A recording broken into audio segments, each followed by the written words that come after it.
Hi guys, welcome to the Evolving You by Slondi Maps. If you're new here, hello baby and welcome. But if you're a returning listener or subscriber, Sanmonani, Ma'e, and welcome back to another video.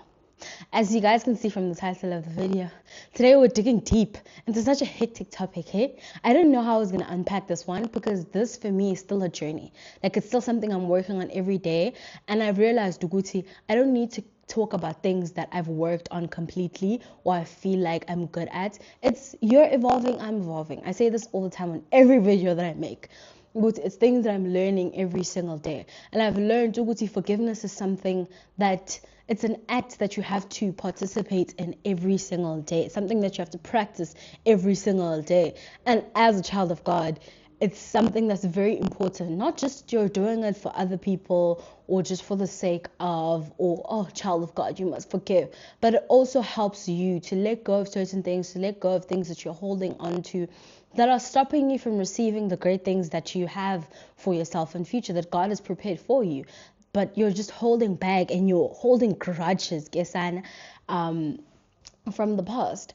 But let's get into the video.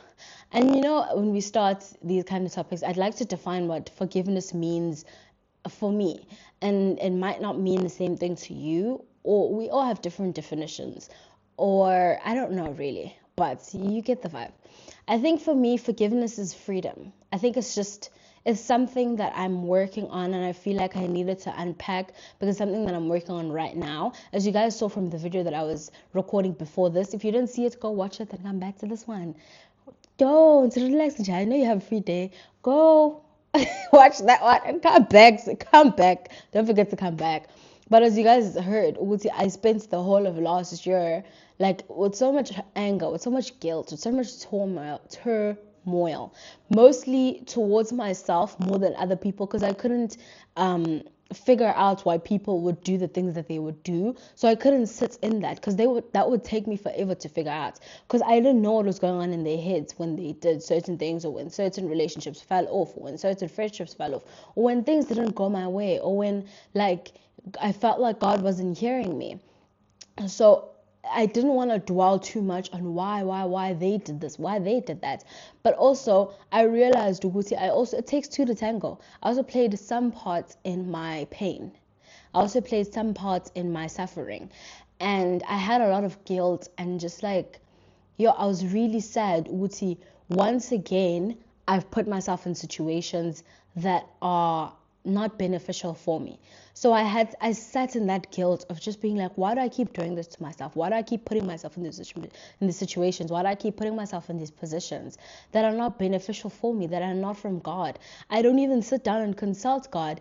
And someone said, a pastor at my church said this weekend, we like consulting God in cases that we didn't invite him in the beginning when we were starting them. And now that you're in trouble, now you want to consult God and ask him, God, but why? And when you were beginning this journey, you didn't invite him in so we can help you see whether this is right or wrong. But now that it's wrong and now that you're at odds and now things are going badly, now you want to question God and be like, God, what the why? God, what the why? God, what the why didn't you? Why didn't you that? But you didn't even invite him in the beginning. And you want him to now be like, to solve a case that he wasn't invited in the beginning, that he wasn't asked to be part of. So also it's just being there and being like, I never sat before I made these decisions. Ask God, God, is this right for me? Is this what you want for me? Is this good for me? Give me an answer. Speak to me. Open my eyes. Help me see. And just forgiving myself and giving myself grace at the same time, guys. Let's give ourselves grace. I've realized I'm very tough on myself. Like I'm like my biggest critique. Like I'm like heckers. Like I don't give myself grace because I'm always wanting to be better and always wanting perfection and just things to go the right way and have control and know what's next. But it's like God is like, if you want to have control and you want to know what's next and you have these plans, you leave no room for me to come work in your life. It's like a big part of wanting control is not having faith, because you don't want to let go of things and let them flow, because you don't trust that God's going to pull through for you, and you always want to have a plan B waiting just in case God doesn't pull through, and that's already speaking to your faith and how strong it is. So yeah, now I'm rambling. I'm rambling. Let me not preach. But yeah, I think I just needed to forgive myself for putting myself in certain situations and for the roles that I played in my own suffering and my own pain. It was I saw something that spoke to me so much, and it said, Wuti, as you sitting in that guilt and that shame, it's like you drinking the poison and waiting for someone else to die. And most of the time, the people that you are struggling to forgive, or in the situations that you're struggling to move past, those people have moved on with their lives and they're living their lives and they're okay. And you're stuck in that turmoil and you're stagnant. Your life is not moving forward because you're struggling to forgive and let go. And I know I say these things ever so lightly. It's so easy. Like, yeah, just forgive, Slowly, just forgive. But mind you, it's not easy. It's not easy. So I had to sit down with myself beginning of this year and say, I'm sorry. Slondi, I'm sorry for putting you through so much. You're where you're at right now because I allowed certain things to happen to you, because I was willing to put other people first and not you. And the thing is, you know in your mind when something is not benefiting you. But it also links back to my people pleaser syndromes. Uti, you're always willing to go and do the most for people that wouldn't even, take a little step ahead in your direction to help you. But because you don't want to inconvenience people, you don't want to be stuck in sticky situations, you're always willing to just give, pour, to the point whereby there's nothing left in your cup because nobody's pouring into your cup. But also, saying nobody's pouring into your cup is also speaking to the fact that you're relying on someone else to pour into your cup. I haven't even got to that one. The fact that, it's because I had this theory back then, Wuti, like, if I pour, then people will see the good heart that I have or the good person that I am. And they'll also pour back and reciprocate. And I was always expecting my cup to be filled by other people. We're always sitting there and waiting for other people to fill our cups. What about yourself? Do you fill your own cup? Hey?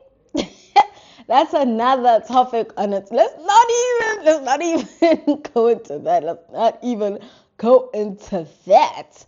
Because that's linked to self-love on its own. But just, I'm sorry for, putting yourself through that and not learning. I was realizing God was putting me in the same situations. It was a cycle. And I had to sit down and be like, God, what lesson am I not learning from these situations that you keep putting me in? Because they feel so similar, they look so similar, they have similar traits, they just come in different scenarios with different people and different environments. So I had to sit back and be like, God, what is it that I'm not learning from these situations that you're putting me in? Because the only reason why they keep coming back is there's something I'm not learning, something I'm not taking from them that you're trying to teach me. And I sit back and be like, God, I'm sorry for not giving you room to come and speak to me and help me through this journey. I'm sorry for not opening up the doors when I was putting myself in all these situations, in all these environments, in all these spaces for you to come and help me. I was just, I know what I'm doing and I love it here. And the thing is, things that are not good for you at the beginning feel so nice. As mnandi. Hi, but when they come to bite you, and God is like, but what must I do now? Because you never invited me in the first place to help you. Just, beginning of the year, not even beginning of the year, this is going up so late, but as the second part or part of my life that I'd like to work on is just forgiveness.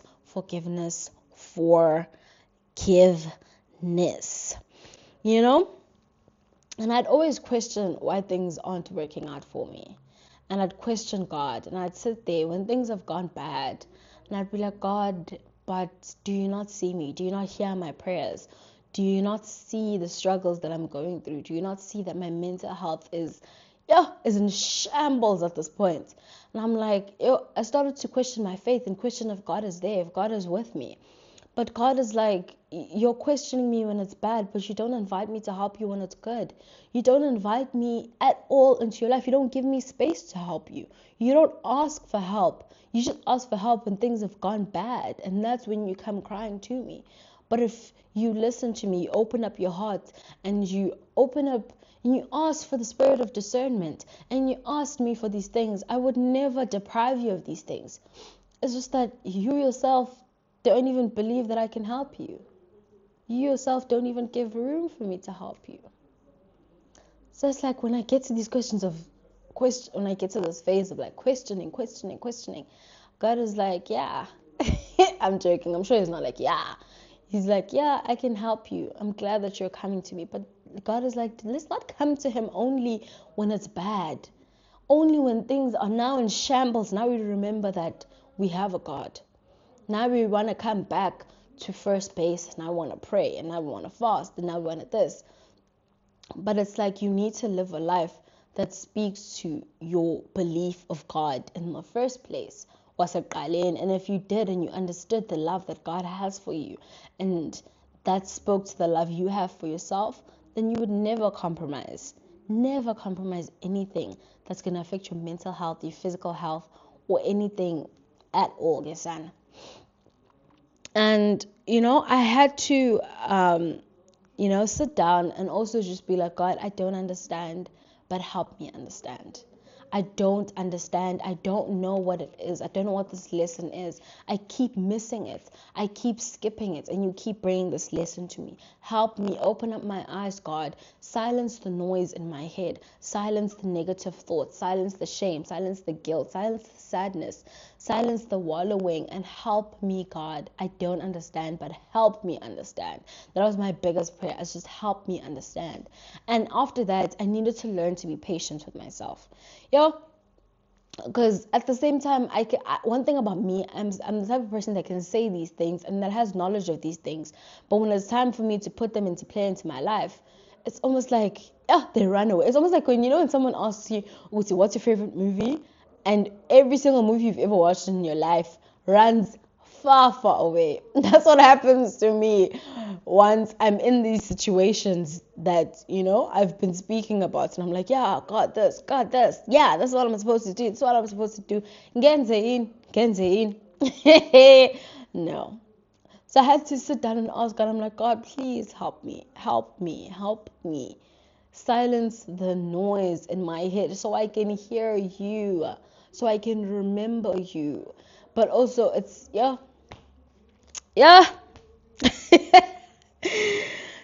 And just have faith and not want to control everything. That's one thing about me that I needed to work on, is having faith and not wanting to control everything. And with me, I can speak and say, I have faith, but I'll always have a plan B just in case God doesn't pull through. And that also, like I said before, it speaks to the faith that you have, whether it's strong or not. And just loving myself. All of these things connect to, once you understand and you read the Bible more, and you read all these stories and all of these Bible verses, or like stories that show God's character and the amount of love that he has for you all the time, and all these stories and how they are reflected in every scene and scenario, and all these Bible verses, and you understand the love that God has for you, then you'll work more on the love that you have for yourself, and that will filter into the decisions and that you make in the situations that you put yourself into, so that you also learn to forgive other people and give other people grace for the mistakes that they do, because maybe they don't know, maybe they're not in the space that you're at to understand that God loves us and the kind of love that we should be accepting in our lives. And you don't know what other people are projecting. And that's not to say we're making excuses for people and allowing people to project things onto us just because maybe they're going through something or they don't have understanding or whatnot. but it also helps you, like, forgive easier. It also helps you, like, when someone maybe steps on your toe during the day, it also helps you not react so quickly to those situations. And you're like, what, it's fine. Like, mistakes happen. It also helps you always see, oh, okay, maybe someone said something offensive to me at church, and you're like, you know what? Like, it doesn't matter. It's really not that deep.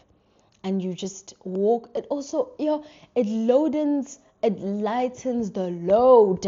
Loadens. Yes. It also lightens the load, man. When you're not filled with so much anger and so much built up, anger within you, and just like, holding grudges, like, you feel so much lighter. You walk through life so freely. You feel like you can breathe, and you're just more happier because you're not building up so much anger and, like, turmoil within you. Like, forgiveness it's really for you more than anybody else. And I'm learning that every single day. It's for me more than anyone else. It's for myself.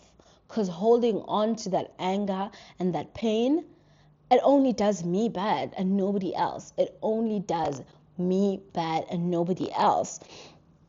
So it also links into just, lowering my expectations on other people. The moment you have these high expectations, you get disappointed in you. You're attracting this much pain into your life and whatnot. It's because you're always expecting other people to have the heart that you have. And that's the problem I had. That's the biggest problem I had. I didn't understand why people would do certain things or say certain things, because I wouldn't say it. Most of the time it's because you wouldn't do it. You would never do that to someone else. And it's okay to know that not everyone has the heart that you have. And you mustn't project that onto other people and have those expectations they will do what you would do. So it's also learning, I must be able to give myself what I'm expecting from other people. You see that thing you're expecting someone to say, or that thing you're expecting someone to do, are you able to do that for yourself also? We're too codependent on other people, we're too reliant on other people to say certain things, to do certain things for us, and that's why we're always getting disappointed. But it's also asking yourself, can I do the same things for myself? Can I do these things that I want from other people for myself? And I've also learned, Tuguti, if I don't practice the things that I want for myself with myself, I'm always going to be dependent on other people. So I'm always going to feel a void and a gap when there's nobody there. Kanti, if I'm alone, I'm always going to be fulfilled because I know I can give myself these things that I want. I can do these things for myself that I want from other people. So as long as you're not practicing the things that you want for yourself with yourself, you will always be dependent on other people to give them to you. Just another thing that I've learned is I also can't expect other people to make me feel what I need to feel in order to feel loved. I can't, guys, I want to project it onto other people to always fill your cup, to always do the things that you need, to know what you want, to know what you need in order for you to feel loved. That thing, there's no balance. There's not balance. What's the right word? It's not rooted in something strong. It's just not rooted in something strong because you never know what's going to happen. You never know what's going on in someone's head. You never know what that person's going to give back to you. So that always having the expectation on other people to give you what you want is going to disappoint you. And it's just not good enough for me. And I've learned, you know what? I can give myself better. I can do so much better for myself. And when people don't do it for me, it's okay because I can do it for myself. And I don't have to get angry. I don't have to feel pain. I don't have to, hold some sort of grudge or have some sort of anger because I know, I can do it for myself and I'm fulfilled on my own. So guys, I just that's one thing that I've learned and I'm trying to put into my life or work through in my life every single day is I think the biggest thing for me in order to work on it is to go back to the first love. And that's the love of God. Yeah, going back to the first love, because where God leads, everything aligns.